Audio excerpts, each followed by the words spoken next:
Gue nggak bilang harusnya Pogba nih jelek diganti nih sama Van de Beek, enggak. Gue mau bilang di sini bahwa kenapa Ole nggak mau mencoba memasukkan Van de Beek jauh lebih cepat gitu. Ini dimasukin kalau nggak salah sekitar menit 70-an gitu.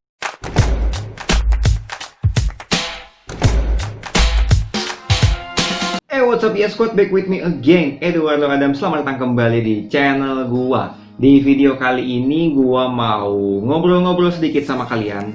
Mau nanya tepatnya sama kalian, kira-kira pendapat kalian soal pertandingan antara MU versus Arsenal yang dimenangkan oleh Arsenal dengan skor 1-0, penalti sama Aubameyang ya, foulnya dari Paul Pogba.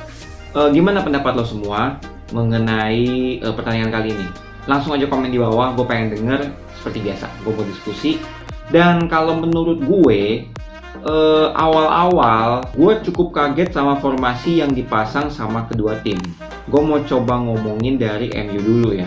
MU datang dengan formasi 4-4-2 diamond. Ini yang gue cukup kaget. Gue pikir dengan cara main Arsenal yang cukup mengandalkan banyak kecepatan dari wing, gue kira mungkin MU akan pakai formasi 3 back lagi gitu, 3-5-2 atau 3-4-3 gitu kan, sehingga pada saat defense dia punya 5 back. Tapi ternyata enggak. Gue penasaran juga akan berjalan seperti apa gitu kan. Siapa namanya tuh, Fred jadi jangkar, ditemenin sama McTominay kadang bergantian, Pogba sama Bruno Fernandes lebih maju ke depan. Gue nggak tahu kenapa Martial nggak dimainin ya. Mungkin yang lu kalau tahu langsung aja komen di bawah, kasih tau gue.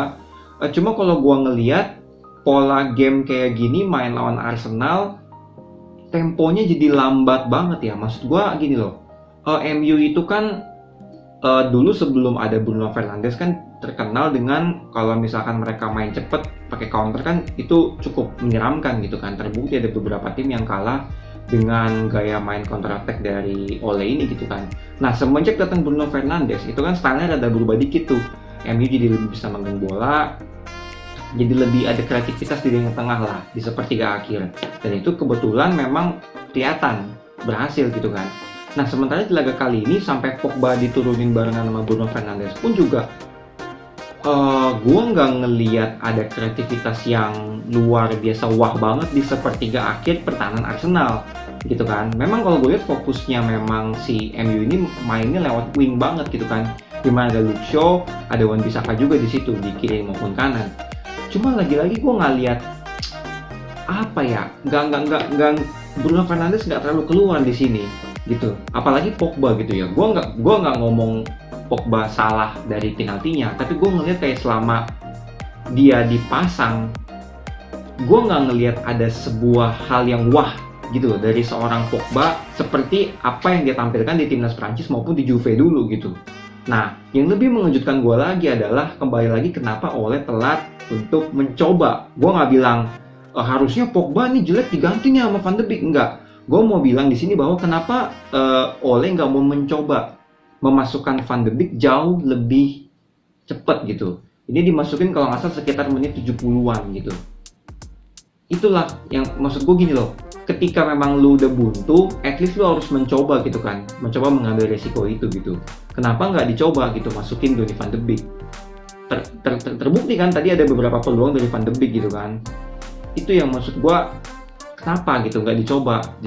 At least kalau lu nggak mau jadiin starter, at least mainin dia jadi dari cadangan tapi dengan jangka menit bermain yang jauh lebih lama gitu. Kita mau lihat gitu. Apalagi fans MU ini gue lihat di Instagram pada luar biasa sekali ya, di akun Instagram MU pada luar biasa sekali. Kita coba bacain deh ya. Cavani is an absolute waste of money. Kacau juga nih emang. Pogba out, I'm done with this guy. Maguire out. Kayaknya hari ini dia lagi nggak bikin kesalahan apa-apa kali ya Maguire. Ole out. Aduh, jangan dibacain, kacau. Nah ini nih yang panjang nih. No one is good enough, time and time again we are beaten by weaker teams who are just tactically more organized and better prepared. Sebenarnya kalau dibilang Arsenal lebih lemah, enggak juga sih. Maksud gua mereka jauh lebih efisien dan jauh lebih mau ambil resiko kalau menurut gua ya. Nggak tahu kalau menurut kalian, silahkan komen. Menurut gua Arsenal di pertandingan ini jauh lebih ngambil resiko. Gua nggak bilang lebih jago siapa, tapi gua lihat jauh lebih mau ngambil resiko Arsenal. Nah ketika memang sebuah tim itu pengen lebih ngambil resiko, Di situ kelihatan tim mana yang mau menang dan yang siap menang. Itu menurut gue. The players have a lot of to answer for ya benar-benar good enough a year and a half in know his best team. Iya benar. He doesn't know his best team or even his best formation. Ini benar banget. Gini loh, dalam sebuah, ini menurut pengetahuan gue aja yang sangat-sangat minim ini ya, sebuah tim itu perlu adanya konsistensi dari pemilihan starting 11, winning team istilahnya.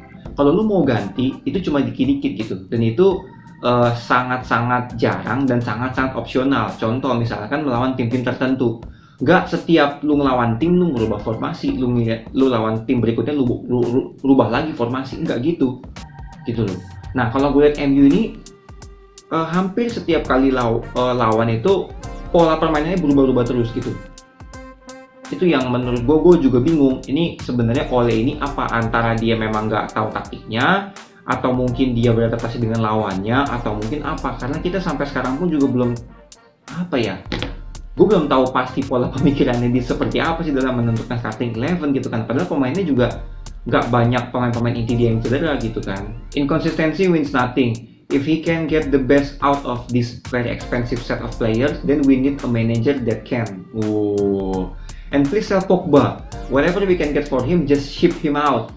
Big time Charlie, who's far better on Instagram than he is on football pitch. Get him out and have fun. The big start every game. Not good enough. We can never. Itulah maksud gua. Cobalah dicoba gitu loh untuk next Van de Beek. Kita mau lihat gitu. Fans MU juga gue yakin kagak blow on gitu. Kita juga pasti belum bisa langsung ngejudge kayak Van de Beek pasti lebih bagus. Ya mungkin ada beberapa yang ngejudge gitu. Tapi kita perlu lihat juga gitu. Pembuktiannya seperti apa ketika Van de Beek ditampilkan di liga selama 90 menit, apa yang bisa dia kasih gitu. Maksud gua, lu kalau beli pemain dengan harga yang cukup mahal, terus lu dudukin di bangku cadangan ya buat apa gitu? Buat apa? Ya kan? Aduh, gue nggak habis pikir juga sih. Tapi memang kembali lagi kalau soal match, gue ngelihat memang tim yang lebih ngambil resiko memang Arsenal sih. Terlepas dari penalti yang didapat, peluang-peluangnya memang lebih berbahaya Arsenal. Kalau kata gue ya, lebih berbahaya Arsenal sih. Tapi kalau so far untuk fans atau penonton awam kayak gue rada sedikit ngantuk juga sih ngeliat match begini karena temponya cukup lambat. Gue jujur nggak expect temponya bakal selambat ini gitu. Awalnya gue pikir kan bakalan kick and rush banget tuh, karena kita tahu MU juga kan pas lawan kemarin pertandingan sebelumnya lawan siapa tuh ya yang dia bisa menang dengan skor gede, gue lupa. Itu kan babak pertama, babak kedua performa dia beda banget gitu kan. Gue kira akan main dengan cara kayak gitu juga gitu. Sementara Arsenal juga tetap meskipun nggak lambat temponya, tapi nggak seperti Arsenal yang biasanya mereka tampilkan gitu. Makanya kenapa gue bilang kedua-dua tim ini mencoba bermain aman, dan kalau gue lihat yang lebih siap atau lebih pengen lah untuk menang tuh buat Arsenal sih kayak gitu. Itu aja untuk video kali ini. Mungkin buat kalian yang fans MU, fans netral, pemikiran kalian apa, langsung aja komen. Gue pengen tahu, pengen denger. Thank you udah nonton video ini. Jangan lupa kalau lu suka, lu boleh subscribe, nggak juga nggak apa-apa. Like kalau lu suka, juga nggak apa-apa. Oke? Thank you so much buat udah nonton video ini. Gue Edward Loram signing off. Remember we only live once, so spread the love and stay positive. Bye bye.